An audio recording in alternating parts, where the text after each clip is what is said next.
વધુ એક સમાચાર સામે આવી રહ્યા છે, જે અંતર્ગત સરકારી અધિકારી ફરી એક વખત લાંચ લેતા ઝડપાયા હોવાનો મામલો પ્રકાશમાં આવી રહ્યો છે। ગોધરાના સિટી સર્વે સુપ્રિન્ટેન્ડન્ટ લાંચ લેતા રંગે હાથે ઝડપાઈ ચૂક્યા છે।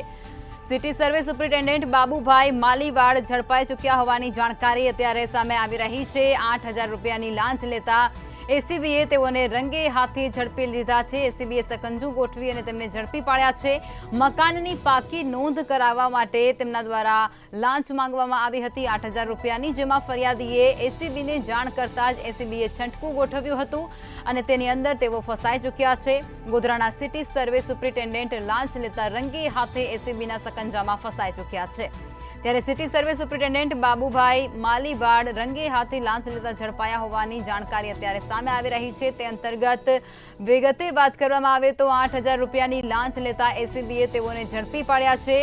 મકાનની પાકી નોંધ કરાવવા માટે તેમના દ્વારા લાંચ માંગવામાં આવી હતી, ત્યારે ફરિયાદીએ એસીબીને આ સમગ્ર મુદ્દાની જાણકારી આપી અને એસીબીએ છંટકું ગોઠવી અને તેમને ઝડપી પાડવામાં સફળતા મેળવી છે। ગોધરાની અંદર ફરી એક વખત અધિકારી લાંચ લેતા ઝડપાયા છે। ગોધરાના સિટી સર્વે સુપ્રિન્ટેન્ડન્ટ લાંચ લેતા ઝડપાયા છે। સિટી સર્વે સુપ્રિન્ટેન્ડન્ટ બાબુભાઈ માલીવાડ 8,000 રૂપિયાની લાંચ લેતા ઝડપાયા હોવાની જાણકારી અત્યારે સામે આવી રહી છે અને એસીબીએ તેઓને લાંચ લેતા રંગે હાથે ઝડપી પાડ્યા છે। મકાનની પાકી નોંધ કરાવવા માટે તેમના દ્વારા લાંચ માંગવામાં આવી હતી, ત્યારે ફરિયાદીએ એસીબીને જાણ કરતા તેમના દ્વારા છંટકું ગોઠવવામાં આવ્યું હતું અને તેની અંદર તેઓ ફસાઈ પણ ચૂક્યા છે। અધિકારી 8,000 રૂપિયાની લાંચ લેતા રંગે હાથે ઝડપાઈ ચૂક્યા છે। ગોધરાના સિટી સર્વે સુપ્રિન્ટેન્ડન્ટ બાબુભાઈ માલીવાડ લાંચ લેતા ઝડપાયા છે।